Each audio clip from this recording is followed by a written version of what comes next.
Are you struggling to advance your career and sacrificing time with your loved ones because of endless to-dos, low energy, and just not enough time in the day? If so, then this podcast is for you. I am your host, Dr. Ann Sung, an ER, critical care, and space doctor, a peak performance coach, real estate investor, and a mother of a toddler. I'm here to guide you on mastering your mind and give you the essential skills to achieve peak performance. So welcome to Productivity MD, where you can learn to master your time and achieve the 5 freedoms in life.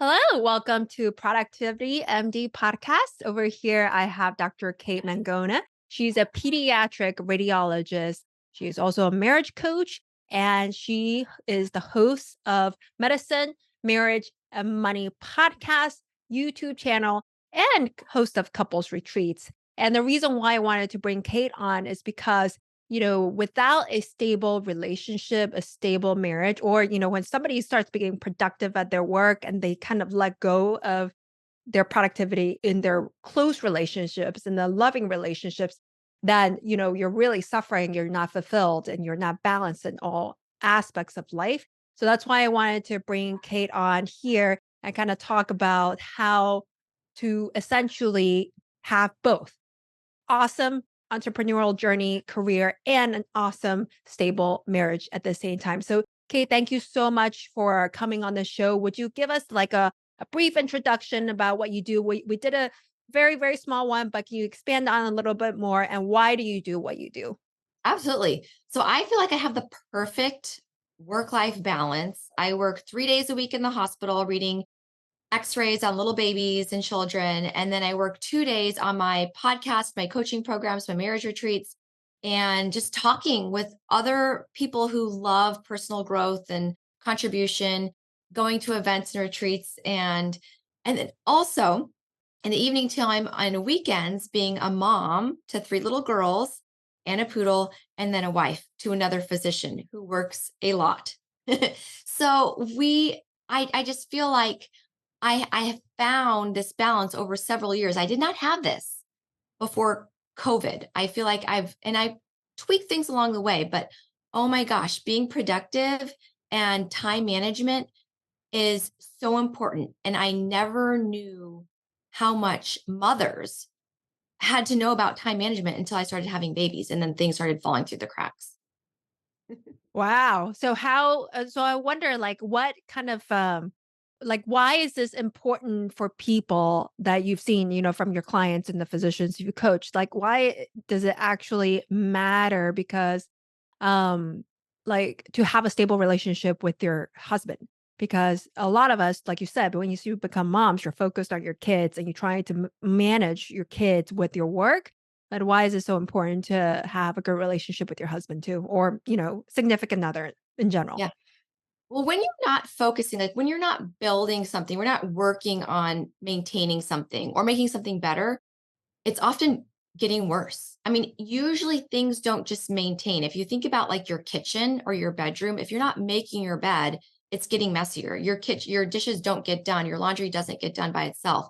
Same thing with your relationship. If you're not working on it, you guys tend to be growing apart or to having these thoughts and feelings that might not be helpful. So if you're not assessing, okay, what are the stories I'm telling myself about my spouse, even when we're not around? And then when we come together, those could be harming your relationship. When you are putting yourself in friend groups, like you and I put ourselves in front of, when we are actively working on not only our careers, but also our personal lives, like that just propels you forward. Then you are able to spend more time in gratitude, right? Like waking up at 5 a.m. and thinking about how grateful you are for those moments you had with your spouse yesterday or your kids yesterday. When you're not doing that, your mind goes into these negative spirals. And that's just natural. That's from centuries ago when we were cave women and cavemen and we had to survive. And so it's really not our fault. It's our biology, but we have to keep up with that and kind of use the peripheral cortex of our brain to see like, okay, the amygdala hijack that happens, we have to dim that down a little, or just understand where the anger is coming from, where the frustration, where the resentment, because we can deny it all we want. We might say, "Oh, I never get angry," or and you don't even realize you are. Or you might deny that sadness or that fear and just keep pushing forward. And something I find a lot of my clients do is they're good at what they do. Like they're high achieving professional physicians, and they're really good at either whatever it is, reading x-rays, diagnosing patients. And so they crave that dopamine hit when they go into work. They're always getting those hits, and so they just keep doing it. It doesn't matter if they stay later or if they read extra x-rays on the weekends, but when they come home, then they feel like more of a failure or more fear, like, I'm going to get in trouble. I don't even want to come home because I'm not going to have pulled in the garage the right way. Or I'm not going to greet my spouse the right way. And so you start to seek your pleasure of your work and then away from the pain that your relationship is kind of going towards because you're not actively working on it. And then you just become the anger and the resentment spills into your professional life. Then you show up at work angrier. Your patients don't get you at your peak performance. And then your kids see what you're modeling of how to handle conflict in the home. They don't see you at work unless you work from home, uh, but they see how you interact with your spouse and them, and that's their normal.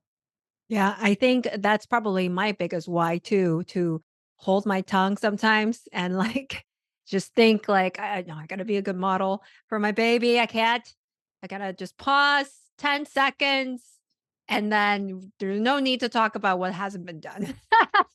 So I know. that's really my strongest why. And you're right. Like if this is so important because if you don't have a stable relationship with your significant other, if you have kids, that they feel that instability, they can sense the nose like, negative nonverbal communication. And in turn, it definitely affects them. And you want them to be able to grow up when they meet a significant other to know what is actually a healthy, functional way of communicating different thoughts or having open communication, I guess, of different opinions versus like just conflict. And, it's always me, me, me.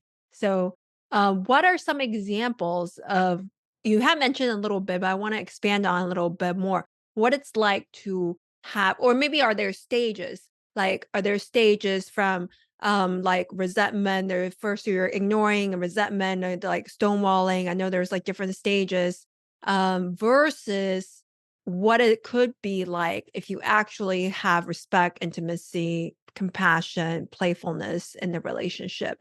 Yeah. Just trying to contrast, like, so that people know where they're at, essentially, can diagnose themselves.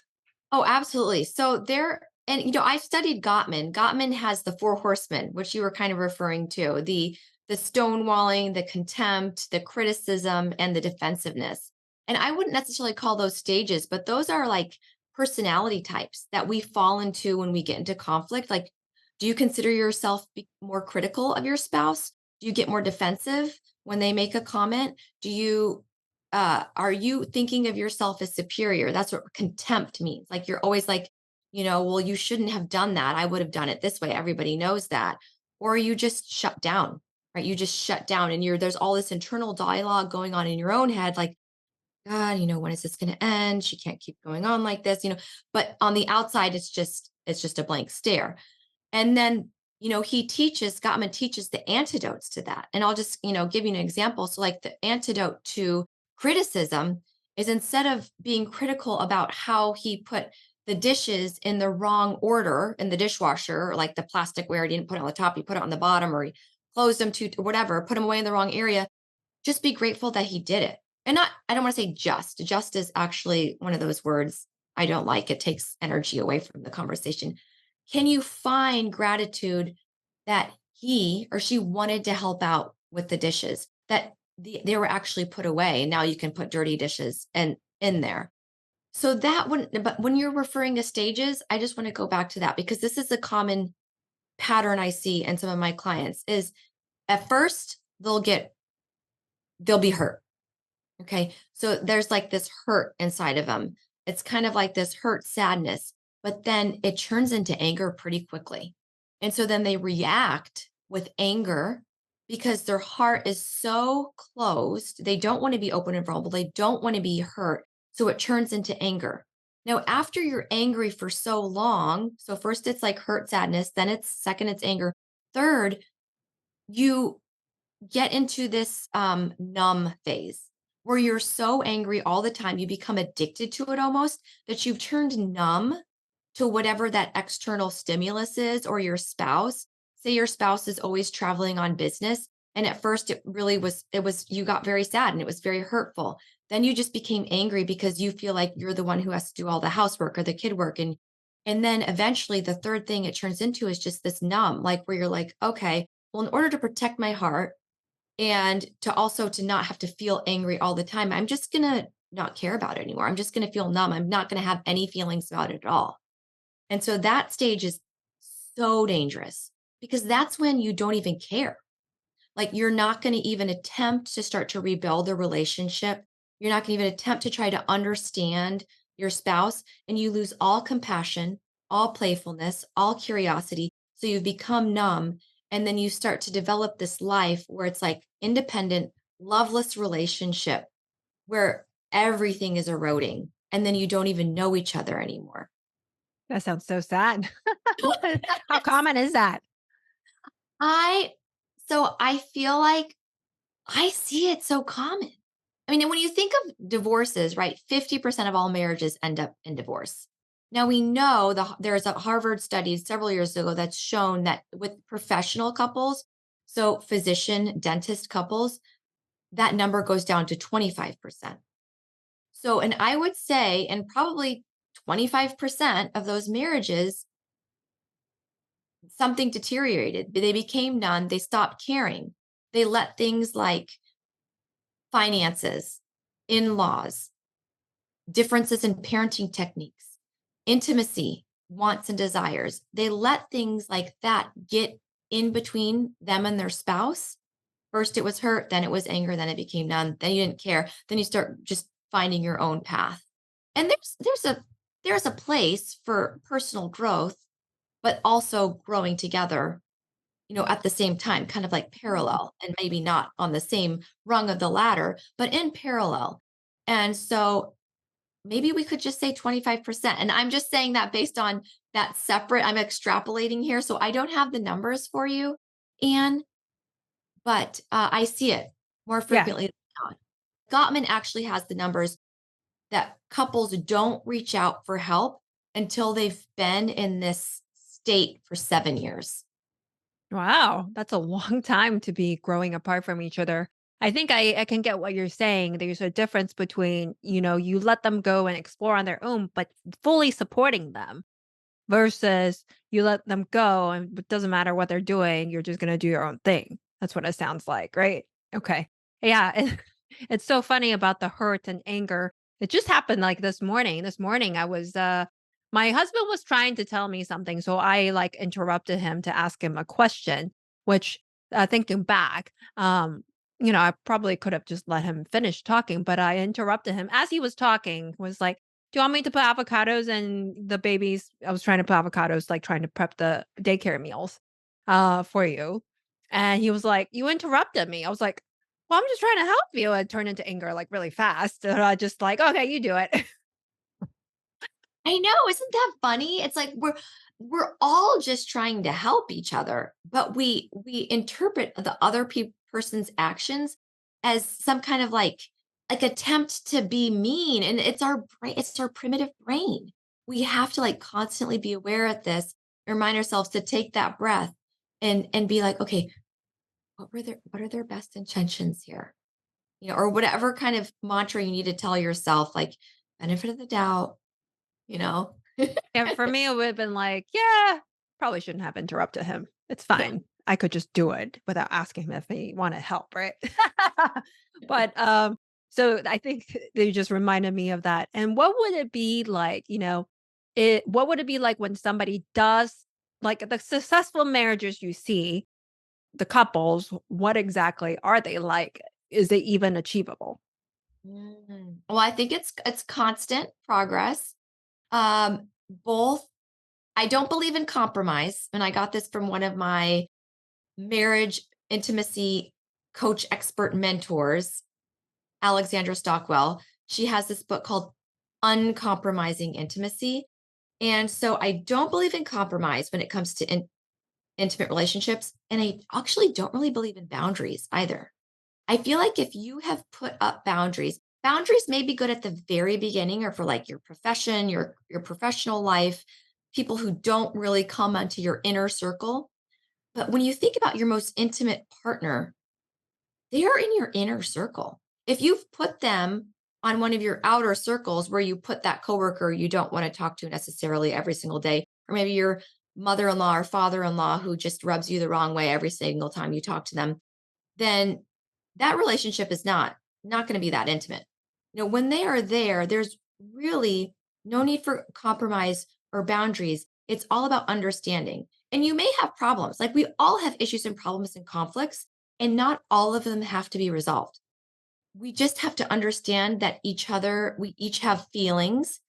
Now, some of our partners may not be forthcoming with those, especially if those weren't routine in their home growing up and they may not be interested in sharing their feelings. So we have to be that like feeling detective, that sense like, okay, I sense this, or this is what I want. This is what I tell a lot of my clients. I imagine them, okay, so they're like, I really wish I was more loved. I was more appreciated. I was more valued. And this is what I say. Well, if you want that, then what you need to do is you need to love. You need to appreciate. It's kind of like karma. What you put into it, you're going to get back. If you put anger and criticism or resentment into your relationship, that's what you're going to get back, or you're going to get some form of emotion that it makes you feel icky. But if you're pouring love into a relationship, that person's going to notice. I mean, if you're not in an abusive situation, that person is going to notice and they're going to reciprocate that love. Like it doesn't take much. I had a client message me the other day. She had responded to an angry text message from her spouse with understanding and compassion. And this is a new thing for her because this is a new thing I've been talking about this past month. So she took my advice. He responded how he was so angry about at this family member of his. And he used some colorful words that I don't need to repeat. And instead of her mothering him or coaching him and saying, that's not helpful, don't think that way, they're really not that bad. Instead, she responded with understanding, wow, like that must feel terrible. And I'm so sorry. I can't remember exactly what she said, but then she put in like, I wonder how their mom deals with them. Or, she put in like, I am so sorry you're that way. Like, you can always talk to me. And they were apart at the time. And his next response was, you know what? I shouldn't have said such harsh words. But yeah, it's hard. And his response went from angry to like calm. I could just reading the text, I could just sense he felt understood. He felt seen and that love. Whereas it could have gone the completely different way, right? If she would have started mothering him, could have been an explosion. Yeah, when you say mothering, basically trying to solve the problem too, right? Like, Solve your problem. yeah. Yeah, reminding you to go to bring your jacket when it's too cold outside when you do it every single morning and you don't need to be reminded. Reminding you like some people just need to learn on their own some of these things. And you didn't marry your mom for a reason. People say you do kind of marry somebody that resembles your mother or your father because you're used to that type of mentality and like those actions around you and you feel safe. But when you marry somebody who's constantly telling you what to do and not appreciating, like, it's like the gap in the gain, like telling you about the whole gap, all of your gaps, and not telling you how wonderful you are and how appreciative you are. It's like we do it to our own selves, Anne. And this is why you and I love this kind of stuff because we tend to naturally be very hard on ourselves. And that's what's got us to this place. We beat ourselves up. We probably are recovering perfectionists and people pleasers. And so we have these expectations for everybody else in our lives. That's why we tend to be martyrs and like kill ourselves staying to the work. Everybody else has gone home. Well, I have to do all the work because they didn't know how to do it right. And then you expect your spouse to do the same thing because that's what you expect of yourself instead of knowing, you know what? My spouse has got it right. I need to It's learn from them. yeah, it's so true. This was just recently at UPW, Unleash the Power Within, like 3 weeks ago. I told myself I would appreciate, like, instead of saying what wasn't done, I would say what was done. Three things that were done by that individual. And this really applies not just your significant other, your kids, like everybody else in your life, your employee, your employer, whatever, your assistant, Yes. people who did the Instacart deliveries. Yes. Just wanting to be in a more grateful state. And I will say that instead of it did, like, I noticed the shift when I made that commitment. I noticed the shift and I opened the fridge and I was like, noticing, wow, this was done, and this was done. And then after that, I was like, oh, wow, that was a first. So you can train your mind to notice the gain instead of the gap. I'm still training my mind, of course, with my own spouse, and I think I'm getting better. But I know just last week we had a discussion on we have culinary leader week, so one person manages all the food, and I think I was like, well, for the past 3 weeks, I've already been dealing with the food. And not really commenting on all of the smart techs that like he installed in the home and all the help that he gave, to help our toddler, etcetera. So, Yeah. it's And you does he want to be culinary what do you call it? Culinary lead? leader Yeah, leader. does he want to be a culinary leader? Well, we decided at that time we were gonna alternate weeks, Okay. to kinda split the burden. So it was decided, and then so what the term though is, our house manager cooks and preps everything. So we don't actually cook, and we also recently hired a chef who's coming tomorrow. So you're Ah, just manage and our assistant adds the groceries. So you're just managing people the who cook. people. Yes. Yeah. So And that's it. I just encourage like, things like happen, like I'm supposed to be in charge of paying the credit card bills every month, and he's in charge of the taxes every year, even though I try to sit with him and try and do some of the taxes too, and the big financial pictures are big investments.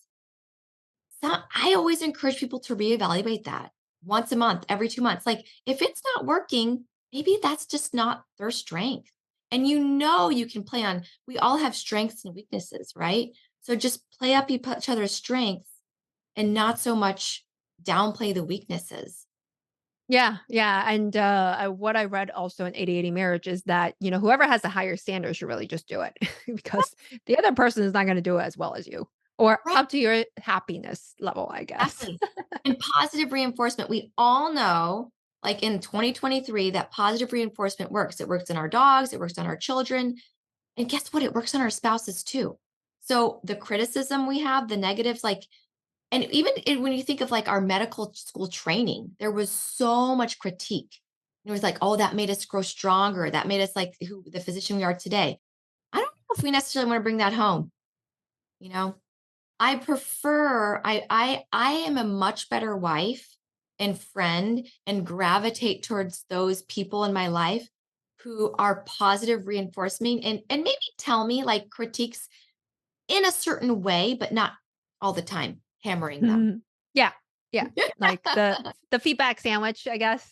Yeah. A little Yes. bit of that. And then I'm curious then once, these people start having these issues of there's like, these mild things where it's just like, your ego and defense mechanism comes up. So would you say would be like the first antidote or action or mindset to that versus once you get to the stonewalling or the last stage where you just don't care anymore? What are some top like three steps that you would take for that stage? Yeah. Okay. So, oh yeah. So before you get to the numb, when you're at the angry stage, I feel like that's when you have to decide. Number one, you have to decide that you're going to take full responsibility of your own emotions. I like to say that some people treat their spouse like an emotional vending machine. Like, I'm angry because he did that. And I just want to push like happy, or I want to push calm, and like I want it to come out. But you're in charge of your own anger or sadness. They did not create it. So you have to decide first that you're in charge of that anger or that resentment. And then you have to figure out an experiment. Okay, what do I need to do to get out of that anger?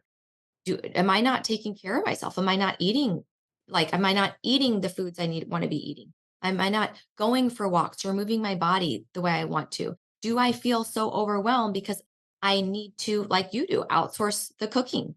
Right? Am I blaming because am I saying I'm doing all the household work, whereas I could outsource some of that? And of course, it needs to be managed. But do I want to do that? So deciding, taking those actions, and then thirdly, just accepting that you have married this person because you love them. So reminding yourself of those like why you fell in love. Is that why you're still in love? What do you want your life story, like, what your love story looks like? What do you want your life story to look like with this person? And can you vision that? And are you in the right frame of mind? Maybe you're not. So maybe you have to stay on step one, where you're taking back control of your own emotions. And then step number two, where you're figuring out, okay, do I need to listen to a podcast today, read a book today, talk to a friend who's in a better stage than I am, right? Because we're not reinventing the wheel here. And there are so many resources out there. It's, am I hanging out with the wrong friend group that all we do is talk negatively about our spouses and everybody's getting divorces, which in some cases, okay, they're going to be happier, but you have to decide whether you're going to be happier divorced or in the relationship. And is that what you want? And then you take those actions. And then third, okay, when you're in that spot, to then start loving, to start showering them with love, to start showing them all the different languages that you could love them, and just doing it. So the beginning stage is deciding that you will not victimize yourself, that how you can control how you feel. Um, and you're not blame, well, the reason why I reacted to this or I feel like this is because he did this, right? Or she did this.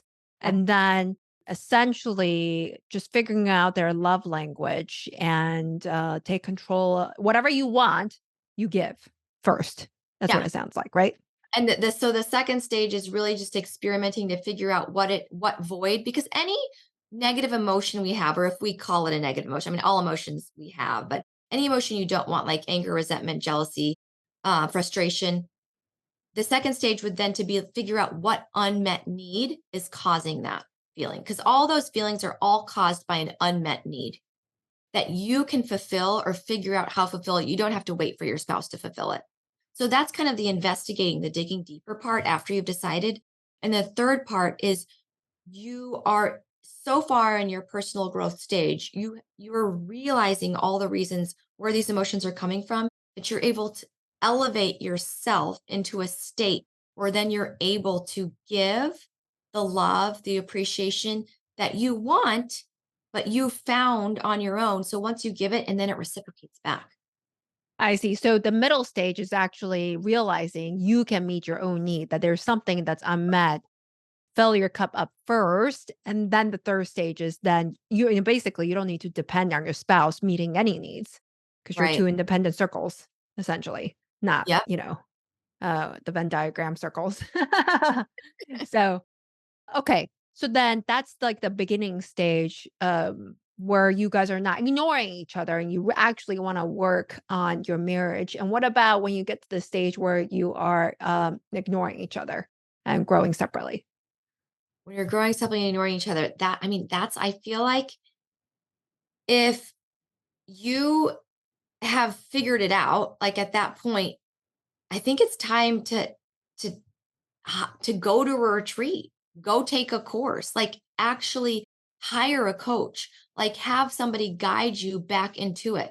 Unless you can just turn on a podcast or read a book and then start doing it yourself. But if you're that far into the game, what I've found for my clients who are there, they need a lot of coach, like nudges. Like, hey, they know they want more intimacy, or they know they want more playfulness, want more love, but they are just like not prioritizing it because they don't know how. They spent their whole life prioritizing their career or thinking that their kids, I know that's controversial too.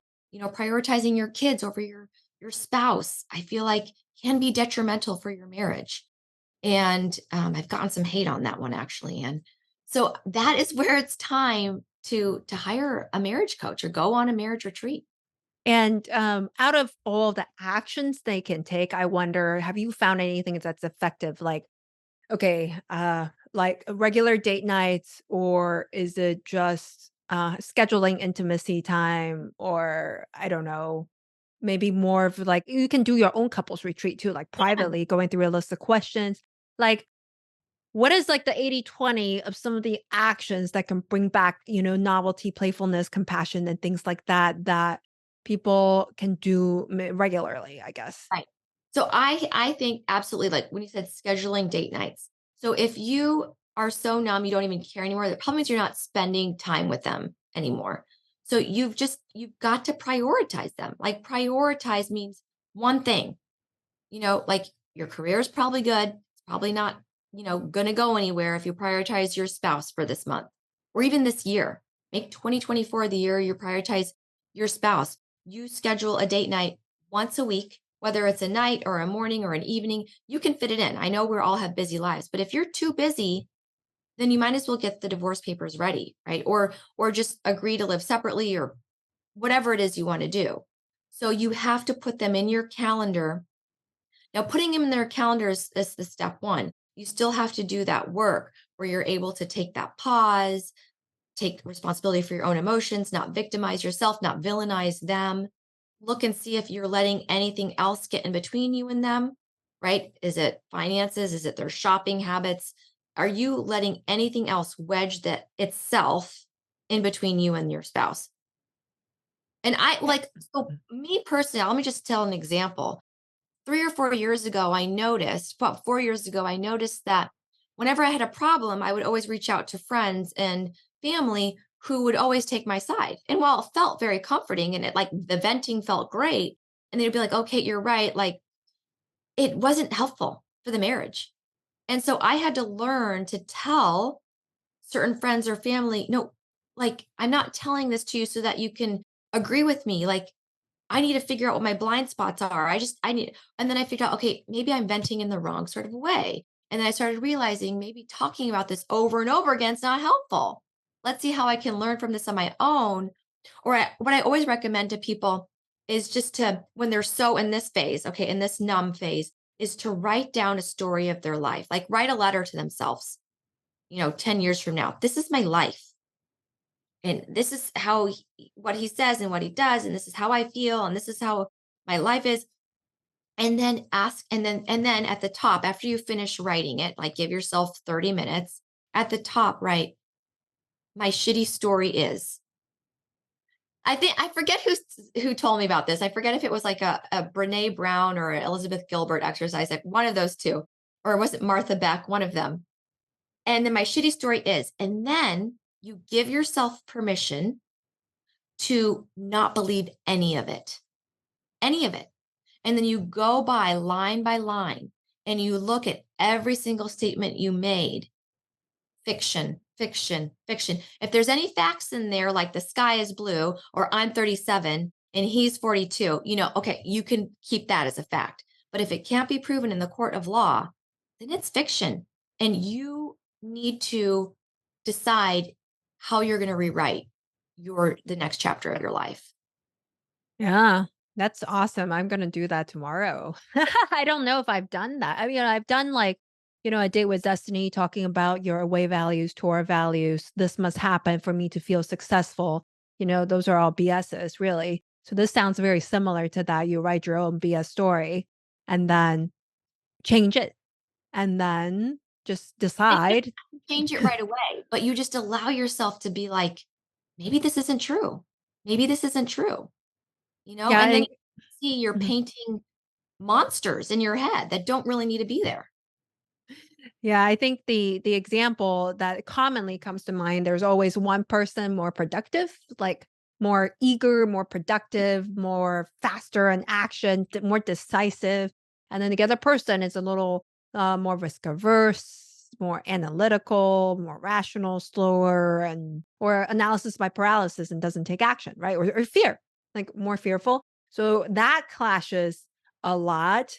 And then, as an example, sometimes it makes me feel like unloved or unheard or unsupported because, you know, if I am doing all this fast, this is just household items or whatever, like joint items.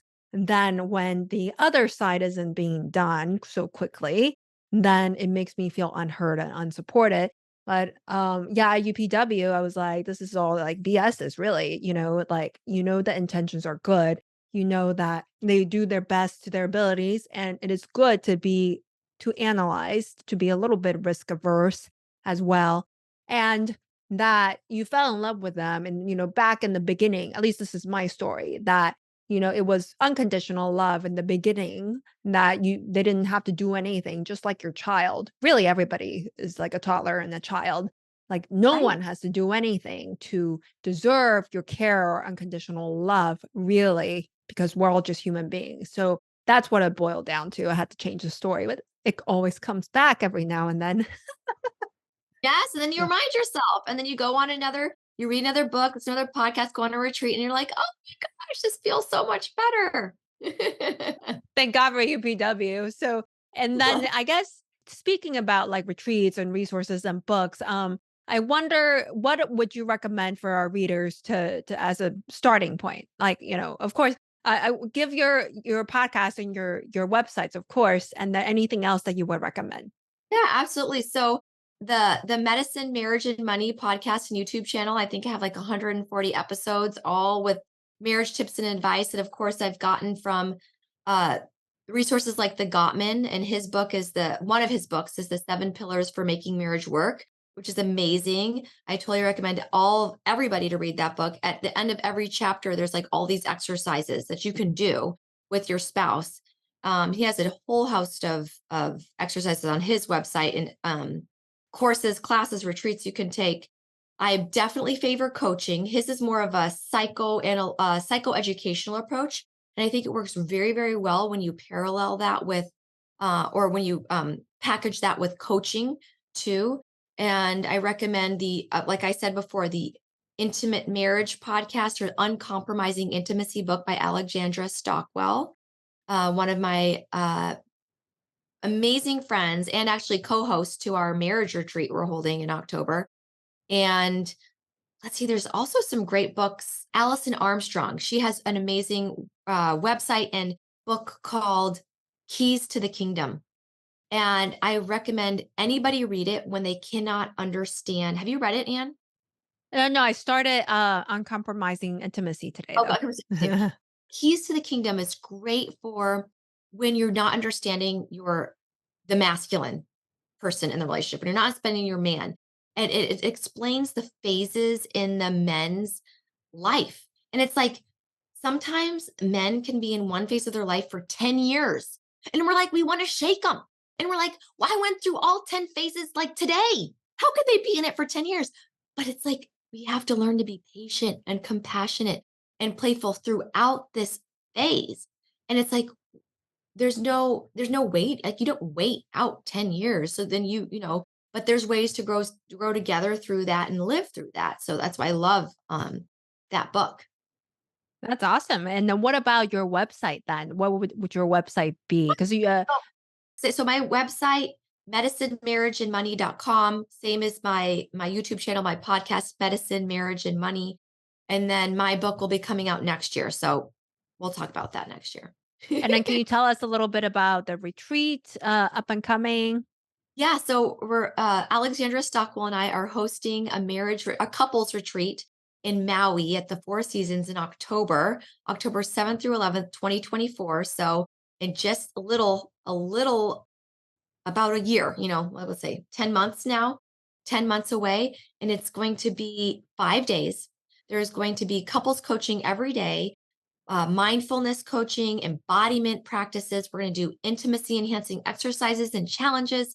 Time to practice that in the evening times. We're going to do a few excursions like biking down Haleakala, which is this most magical mountain in the cloud. You actually have like cloud on your face as you're biking down the mountain. I've already set that up. So excited.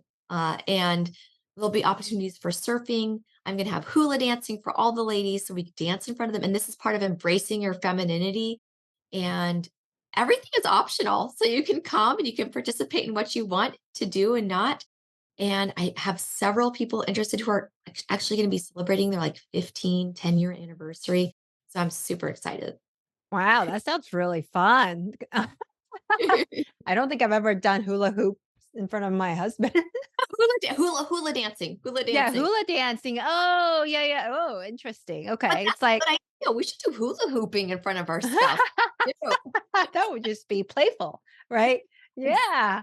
And how what would you say regarding the takeaways, like a summary or a takeaway and an action item? Like, you could give me one or two or three. It's up to you. Yeah. So first of all, just decide how you're feeling about your love life right now. How are you feeling about it? Like what is the mood? What is the vibe? And if it's love, infatuation, appreciation, great. Keep doing what you're doing. If it's anger, if it's resentment, it's irritation, frustration, okay, like this is your wake up call. This is your invitation to investigate where these things are coming from. It's time to write your shitty story right now and not believe any of it. Giving yourself permission, making time in your calendar to work on yourself and these emotions, making time in your look at your calendar right now. I mean, I know you're a huge calendar person. My calendar's packed every hour of the day. If I don't have my husband in my calendar at least once a week, what are you doing? And so make sure that's happening, because when you don't have the time, then there's no intimacy.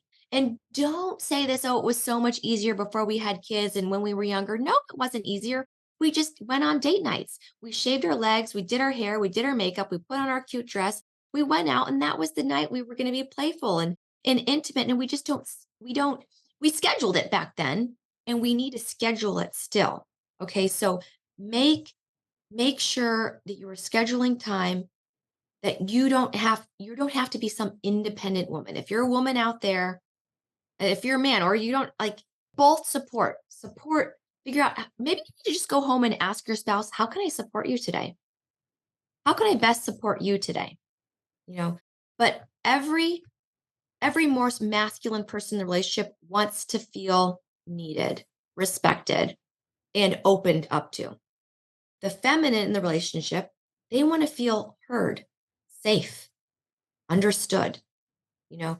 So you have to recognize this. And that's like a whole nother journey we can talk about next time, masculinity and femininity.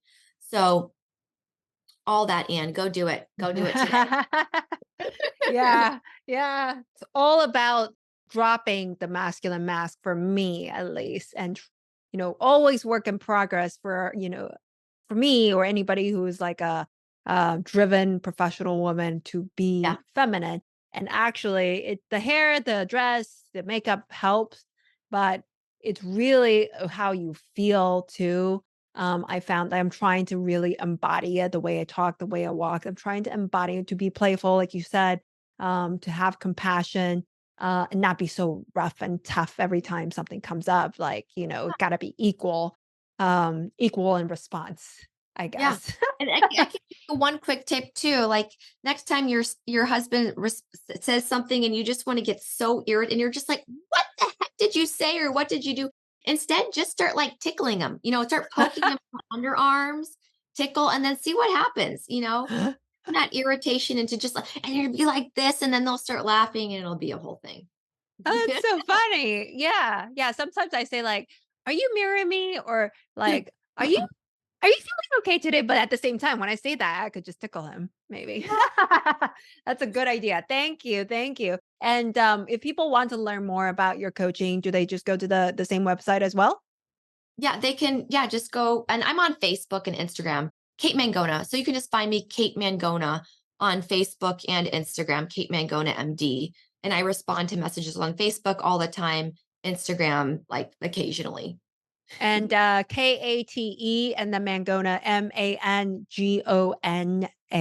for those of you guys listening, Yes, right? like the Oh. mango, like the fruit mango with an NA. Yep. Oh, okay. There we go. Okay. Well, awesome. Thank you so much, Kate. I think we could probably do another episode masculinity, femininity. So maybe like even real life scenarios. This has been tremendously helpful. And for the people who are listening, don't just listen. Please take, just take one action, whether that's, doing your story, your current story, or recognizing what you actually need right now instead of not having insight to what is actually going on. And just decide to not victimize and take ownership of your own marriage, anything, or just get a book on Audible, go subscribe to Kate's podcast, something. Okay. And all the links, everything we talk about is going to be in the show notes at productivitymd.com. And I just want to really thank you for coming on the show, Kate. I know that the audience probably got a lot out of it. So thank you. Thank you for having me. It's such an honor. Yeah. And just remember, everyone who's listening, that everything we need is already within us now. Thank you. Disclaimer: this content is for general information purposes only and does not constitute the practice of medicine. No doctor patient relationship is formed. The use of this information linked to this content is at the user's own risk. The content is not intended to be a substitute for professional medical advice, diagnosis, or treatment. Users should not disregard or delay in obtaining medical advice for any medical conditions they may have and should seek the assistance of their healthcare professionals for any such conditions. The views are personal views only and do not represent any university or government institution.